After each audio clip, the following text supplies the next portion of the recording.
नमस्कार मित्रांनो, युवराज अकॅडमी 24 या आपल्या एज्युकेशनल यूट्यूब चॅनलवर मी तुम्हा सर्वांचं स्वागत करतो। तर मित्रांनो, प्रत्येक परीक्षेच्या दृष्टिकोनातून महत्त्वाचा असलेला शक्रेवारी हा टॉपिक या ठिकाणी पाहतो। तर मित्रांनो, शक्रेवारी हा टॉपिक प्रत्येक स्पर्धा परीक्षेमध्ये 100% विचारला जाणारा टॉपिक आहे। यावर आधारित शक्रेवारी असेल, तुमची नफा तोटा असेल 100% विचारले जातात।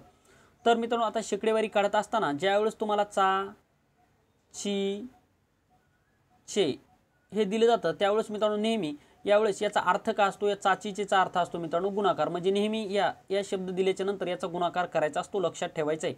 आता शक्रेवारी असतं काय, तर शक्रेवारी म्हणजेच मित्रांनो 100 वर नफा असतं। 100 वर नफा, उदाहरणार्थ मी तुम्हाला जर म्हणलं तर 300 रुपयाची वस्तू आहे। आता ही माझ्याकडे 300 रुपयाची वस्तू आहे। आता ही जर मी वस्तू तुम्हाला 360 रुपयाला दिली, ही जर वस्तू मी तुम्हाला 360 रुपयाला जर दिली तर मला शेकडा नफा किती होईल, मला शेकडा नफा किती होईल। म्हणजेच मित्रांनो याचा अर्थ मला 100 वर नफा किती होईल, म्हणजे 300 रुपयाची वस्तू मी 360 रुपयाला तुम्हाला दिली तर मला 100 रुपयावर किती नफा होईल, अशा स्वरूपाचं गणित तुम्हाला विचारलं जातं। मग आपल्याला करायचं काय, तर पहा 300 रुपयावर आपल्याला 360 रुपये मिळत आहेत। म्हणजेच मित्रांनो आपल्याला किती रुपये जास्त भेटत आहेत, 60 रुपये। म्हणजे मूळ किंमत आहे 300 आणि आपण 360 रुपये मी घेत आहे, म्हणजे मला 60 रुपये या ठिकाणी जास्त भेटत, मला किती 60 रुपये जास्त भेटत। मग मला शेकडा नफा किती होईल, आता शेकडा नफा किती होईल म्हणजेच मित्रांनो मला 100 वर किती रुपये जास्त मिळतील, अशा स्वरूपाचे गणित ही मांडणी करायची, ठीक आहे। मग याचा करायचा आपल्याला तिरपा गुणाकार। याचा काय करायचा मित्रांनो, तिरपा गुणाकार। म्हणजे या 60 चा जो काही गुणाकार आहे, हे जे काही 60 आहेत मित्रांनो, ह्या 60 चा गुणाकार आपल्याला 100 सोबत करायचा आहे आणि हे 300 रुपये आपल्याला या ठिकाणी छेदामध्ये म्हणजेच भागाकारामध्ये घ्यायचे।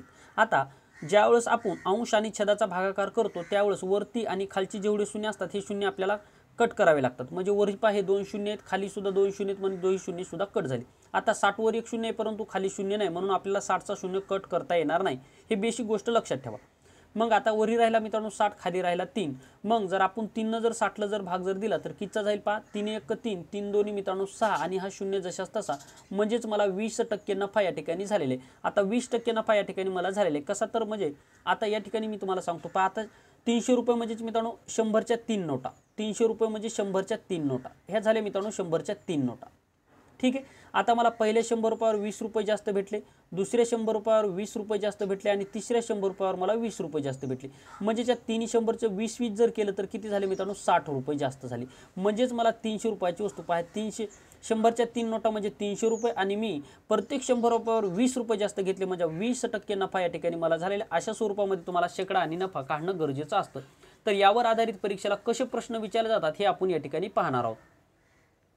जर मित्रांनो तुम्हाला गणित बिलकुल जमत नसेल तर हा व्हिडिओ शेवटपर्यंत पहा, 100% तुम्हाला शक्रेवारी हा टॉपिक जमणार आहे। तर पहा, पहिला प्रश्न आपल्याला दिलेला आहे, एका खुर्चीची विक्री किंमत 1650 रुपये ठेवल्यामुळे 10% नफा झाला तर त्या खुर्चीची मूळ किंमत किती। आता आपल्याला मूळ किंमत या ठिकाणी काढायची। आता कसं करायचं तर पहा, या ठिकाणी मी तुम्हाला यापूर्वी सांगितलं होतं। आता पहा, एका खुर्चीची विक्री किंमत किती, 1650 आहे। 1650 रुपये ठेवल्यामुळे 10% नफा झाला।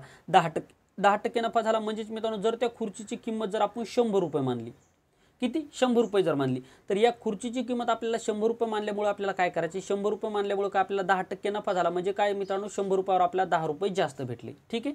मग आता काय करायचं पहा, तर या ठिकाणी काय करायचं आता आपल्याला, मग आता 100 रुपये 10 भेटले केव्हा, म्हणजे 110 रुपये केव्हा भेटले आपल्याला, ज्यावेळेस आपण 1650 रुपये किंमत ठेवली तेव्हा। मग 110च्या खाली काय करायचं आपल्याला 1650 रुपये या ठिकाणी लिहून घ्यायची।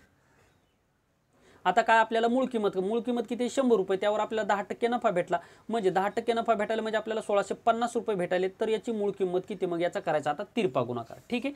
आता 110च्या खाली आपण 1650 का लिहिले, तर मित्रांनो पहा, म्हणजे ज्यावेळेस आपण ती वस्तू 1650 रुपयाला विकत आहोत त्यावेळेस आपल्याला 10% जास्त भेटत आहेत, म्हणून आपण 110च्या खाली 1650 लिहिले। आता याचा आपल्याला तिरपा गुणाकार करायचा। तिरपा गुणाकार करत असताना काय करायचं पहा, आता हे 1650 आहेत पहा, 1650 गुणाकारामध्ये 100, गुणाकारामध्ये 100 आणि भागाकारामध्ये मित्रांनो हे जे काय आहेत आपले 110।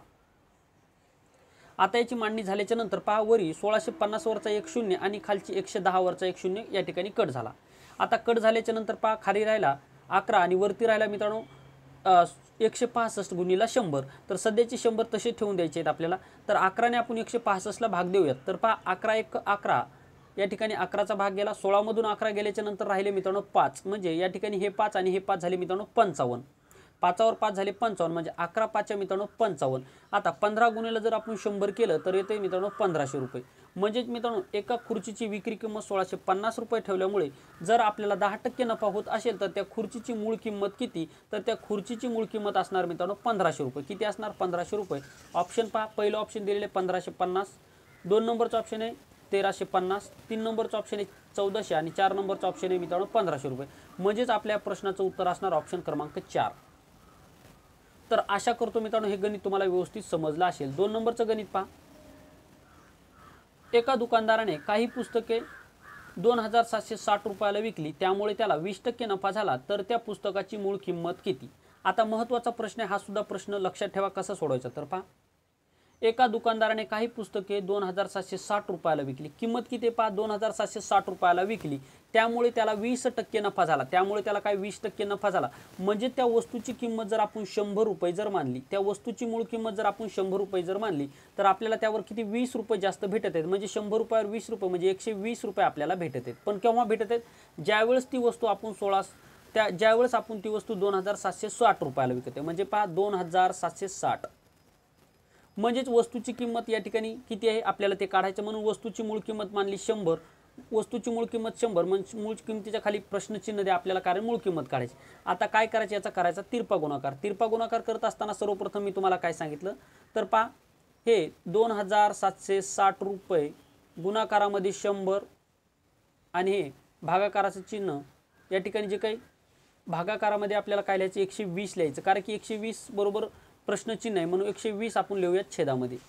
आता काय करायचं मित्रांनो पहा, 100 वरचे जे काही 2 शून्य त्यामधला 1 शून्य कटणार आणि खाली सुद्धा 1 शून्य म्हणून 1 शून्य कटणार. ठीक आहे. आता छेदामध्ये आणि अंशामध्ये जेवढे शून्य असतात तेवढेच कटत असतात. एक्स्ट्रा शून्य जर असतील तर काटायचं नाही, लक्षात ठेवा.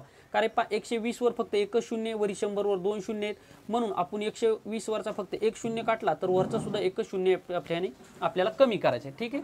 आता खाली झाला मित्रांनो 12, वरी झाला काय झाला आता 200 काय झालं मित्रांनो 27. म्हणजे आता या ठिकाणी हे 2760 रुपयाची किंमत म्हणून हा 1 शून्य या ठिकाणी जशाच तसा राहिलेला. ठीक आहे.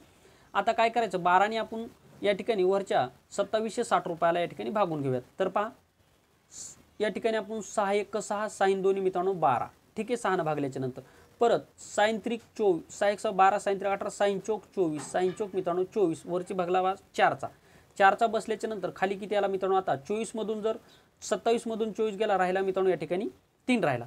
3 राहिल्याच्या नंतर परत काय करूयात, परत मित्रांनो 6 6 36 वरी झाला मित्रांनो या ठिकाणी 46. आता 46 झाल्याच्या नंतर वरी किती झाला मित्रांनो 46 गुणाकारामध्ये 100, कारण की हा शून्य एक आपण कट केला, हा शून्य जशाच तसा ठेव, कुठला तरी एक शून्य कट करायचा. ठीक आहे. वरी झाला 100, भागाकारामध्ये मित्रांनो झाला 2.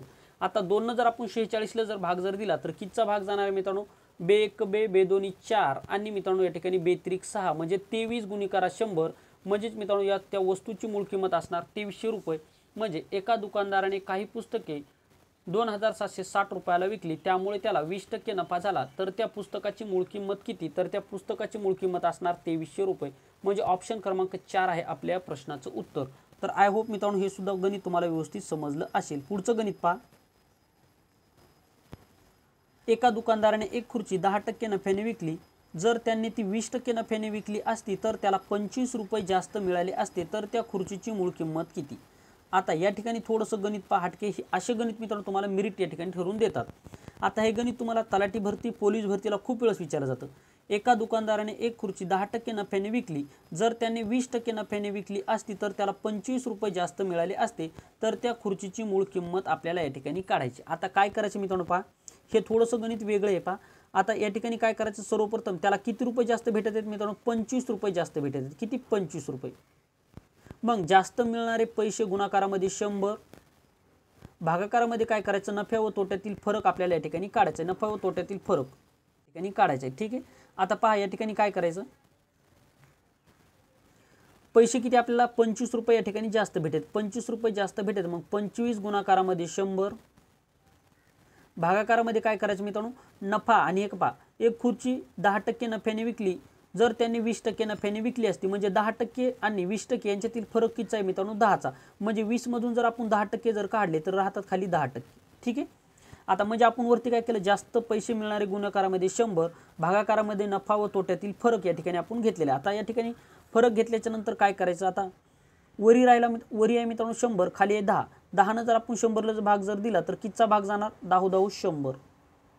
10 100चा भाग या ठिकाणी जाणार आहे, म्हणजेच वरती 25 गुणिले 10 जर केलं तर ते येते मित्रांनो 250 म्हणजे एका दुकानदाराने एक खुर्ची 10% नफ्याने विकली, जर त्यांनी 20% नफ्याने विकली असती तर त्याला 25 रुपये जास्त मिळाले असते, तर त्या खुर्चीची मूळ किंमत किती असणार, तर त्या खुर्चीची मूळ किंमत असणार 250 रुपये। त्या खुर्चीची मूळ किंमत किती असणार 250 रुपये, म्हणजेच ऑप्शन क्रमांक 2 आहे आपल्या प्रश्नाचं उत्तर। हे गणित मित्रांनो नांदेड पोलीस भरतीला विचारलेलं गणित आहे, IMP गणित आहे मित्रांनो, लक्षात ठेवा। अशा स्वरूपाचं गणित 100% पोलीस भरतीला विचारलं जातं आणि आगामी काळामध्ये होणाऱ्या परीक्षेमध्ये सुद्धा 100% असं गणित विचारलं जाईल। भले या ठिकाणी अंक चेंज होऊ शकतात, आकडे चेंज होऊ शकतात, परंतु जी काही मूळ कन्सेप्ट आहे ही कन्सेप्ट तुम्हाला समजणं गरजेचं आहे। 4 नंबरचा प्रश्न पहा, समान खरेदी किंमत असलेल्या 2 घड्याळाच्या विक्रीतील फरक 40 रुपये व शेकडा नफ्यातील फरक 10 आहे, तर प्रत्येक घड्याळाची किंमत किती।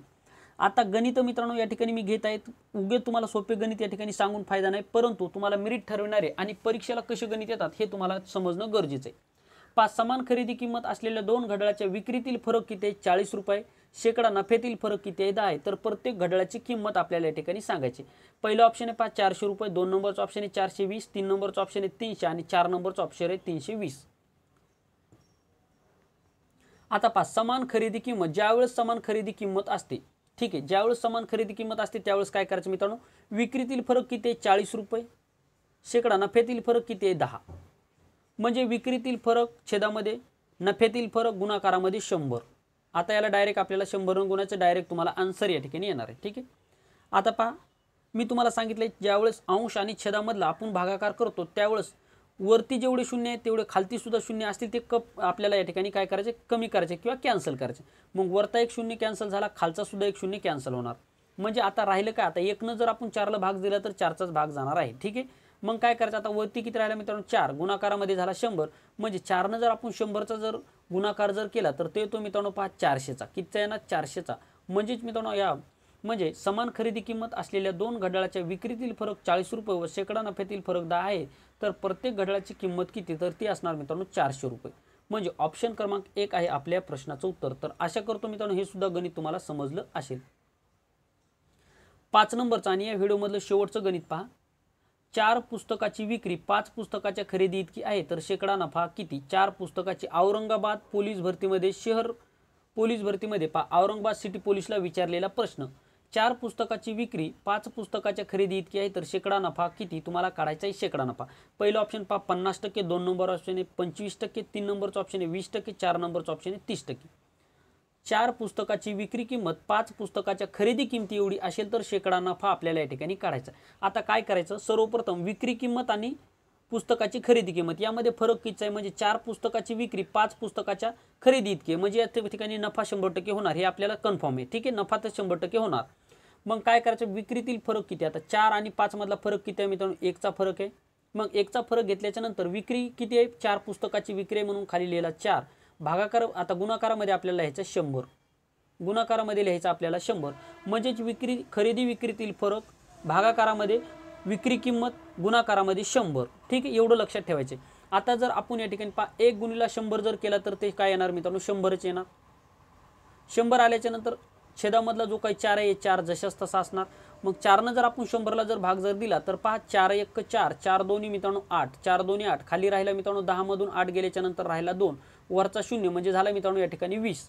4 जर आपण जर 20ला जर भाग जर दिला तर 4 5 20 म्हणजे जाणार मित्रांनो 25 होणार या ठिकाणी, 5चा भाग जाणार म्हणजे होणार इथे ठिकाणी 25, म्हणजेच मित्रांनो 25% काय होणार या ठिकाणी नफा होणार आहे। ऑप्शन क्रमांक 2 आहे आपल्या प्रश्नाचं उत्तर, म्हणजे 4 पुस्तकाची विक्री 5 पुस्तकाच्या खरेदी इतकी असेल तर शेकडा नफा किती, तर शेकडा नफा असणार मित्रांनो 25%। तर आशा करतो मित्रांनो सर्व गणित तुम्हाला व्यवस्थितरित्या समजले असतील आणि मित्रांनो थोडेसे गणित हाय लेवलवर होते, परंतु असे गणित तुमचे मेरिट ठरविणार असतात, तुम्हाला सोपं शिकवायचं आणि या ठिकाणी मित्रांनो तुम्हाला उगाच सोपं शिकून, मित्रांनो एक गोष्ट लक्षात ठेवा, सोपे प्रश्न सर्वांनाच येतात, परंतु अवघड प्रश्न जर आपल्याला जर जमले तर 100% आपली मेरिट आणि आपली पोस्ट या ठिकाणी फिक्स असणार आहे। त्यामुळे थोडेसे हाय लेवलचे आणि थोडेसे कन्सेप्टवर आधारित आणि महत्त्वाची गोष्ट म्हणजे परीक्षेला विचारलेले जे की वारंवार प्रश्न विचारले जातात आणि यामध्ये मित्रांनो जवळपास 10 विद्यार्थ्यांपैकी फक्त 2 ते 3च विद्यार्थी याचा आन्सर देऊ शकतात, त्यामुळे अशा स्वरूपाचे गणित मी तुम्हाला या ठिकाणी घेतलेले आहे, जेणेकरून तुम्हाला आगामी काळामध्ये होणाऱ्या परीक्षेमध्ये तुम्हाला या ठिकाणी त्याचं बेनिफिट भेटेल। जर मित्रांनो तुम्हाला बेसिकपासून जर व्हिडिओ पाहिजे असतील तर मला कमेंट बॉक्समध्ये सुद्धा सांगा, म्हणजे काय करूयात शेकडेवारीवरचा बेसिक या ठिकाणी कन्सेप्ट या ठिकाणी आपण क्लिअर करूया 2 व्हिडिओमध्ये, आणि त्याच्यानंतर आपण ॲडव्हान्स लेवलचे म्हणजे प्रत्येक जे काही गणितामधलं प्रत्येक जो काही टॉपिक असेल सर्वप्रथम 2 जे काही व्हिडिओ असतील आपले बेसिकचे असतील आणि त्याच्यानंतरचे असतील मित्रांनो थोडेसे ॲडव्हान्स लेवलचे असतील, म्हणजे बेसिकपासून मीडियम लेवलपर्यंत आपल्याला या ठिकाणी जायचं आहे, कारण की पोलीस भरतीला बेसिक ते मीडियम या लेवलवर तुम्हाला गणित विचारलं जातं। त्यामुळे मित्रांनो लक्षात ठेवा, जर तुम्हाला बेसिकपासून प्रत्येक टॉपिकचे व्हिडिओ पाहिजे असतील तर तसं मला कमेंट बॉक्समध्ये सांगा, म्हणजे अगोदर आपण बेसिकचे घेऊयात आणि नंतर 2 ते 3 व्हिडिओ त्याच्या थोडेसे मीडियम लेवलचे या ठिकाणी घेऊयात। तर या ठिकाणी थांबतो मित्रांनो, पुन्हा भेटूया एका नवीन महत्त्वपूर्ण व्हिडिओमध्ये। तोपर्यंत थँक्यू, धन्यवाद। हा व्हिडिओ तुम्हाला कसा वाटला मात्र कमेंट बॉक्समध्ये मला नक्की सांगा।